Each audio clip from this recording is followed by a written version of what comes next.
Before we begin, please imagine the bell notification is on and you're subscribed to Huna's Stories. When my wife said it, she didn't sound cruel. She sounded practical. My sister is bringing her boyfriend to meet the family, she said, folding laundry on the bed. He's corporate, very polished. She doesn't want you there because your job might embarrass her. I waited for the rest of the sentence, a correction, a joke. None came. I nodded once. I understand. And I did. Not the logic. That part never made sense. But the pattern. The careful way her family introduced me at parties. The way her father once said he works with his hands like it was a charming phase. The way my wife corrected people when they assumed I just did repairs. I'm a licensed structural safety inspector for the county. I oversee commercial compliance.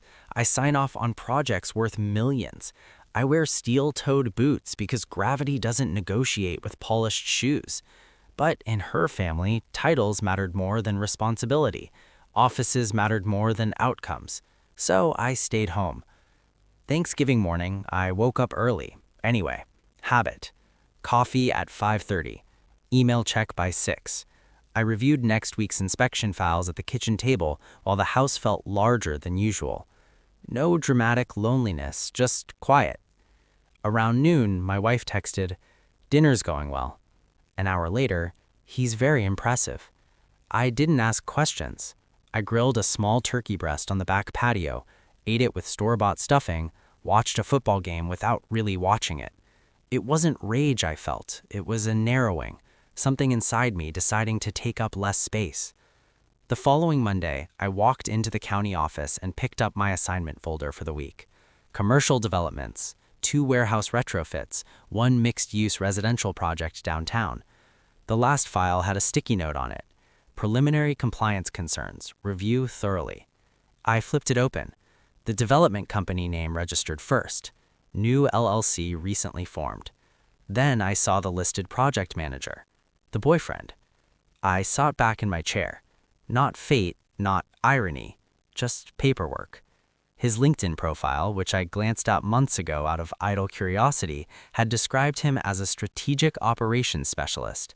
Clean photos, perfect lighting, language like scalable growth frameworks and stakeholder optimization. The project in front of me required structural reinforcement approvals and fire egress recalculations, neither glamorous nor optional. I read through the submitted documents. Numbers didn't align. Load-bearing calculations were pulled from outdated standards. One certification signature didn't match the state registry database. That wasn't embarrassing, that was dangerous. I didn't rush, I didn't savor it, I did what I always do.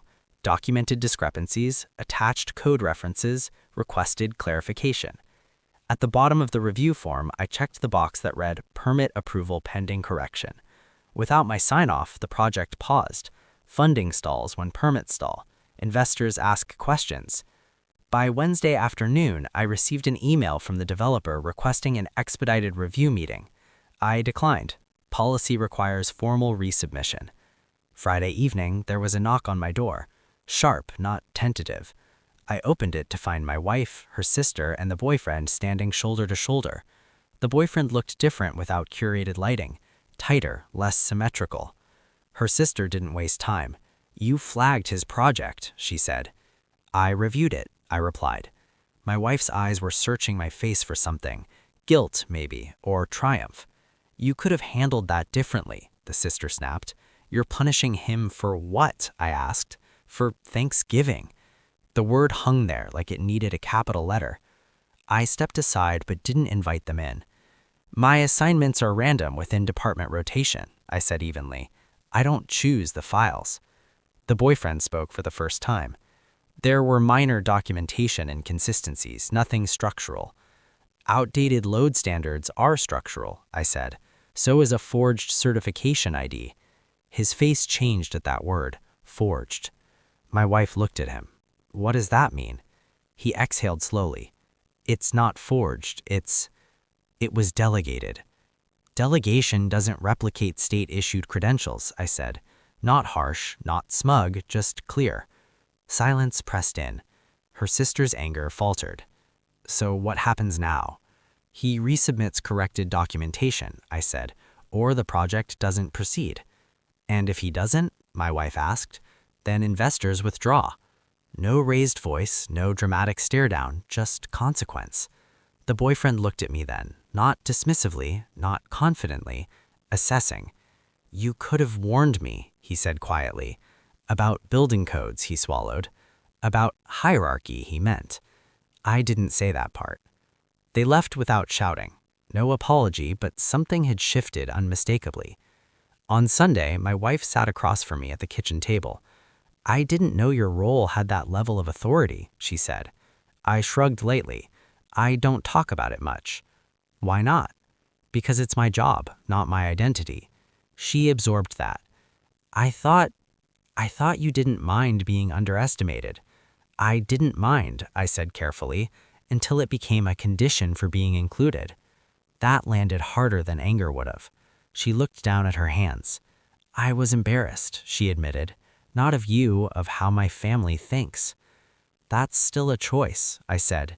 No shouting, no threats, just recognition. The truth wasn't that I had leverage. The truth was that I always had.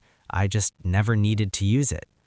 The project was eventually resubmitted, corrected, proper certifications attached. The approval went through 2 weeks later because it met code, not because of sentiment. I signed it the same way I sign everything. Clean ink, steady hand. My wife hasn't mentioned Thanksgiving again. Her sister doesn't send holiday group texts anymore. And the boyfriend, he sends all correspondence through formal channels now.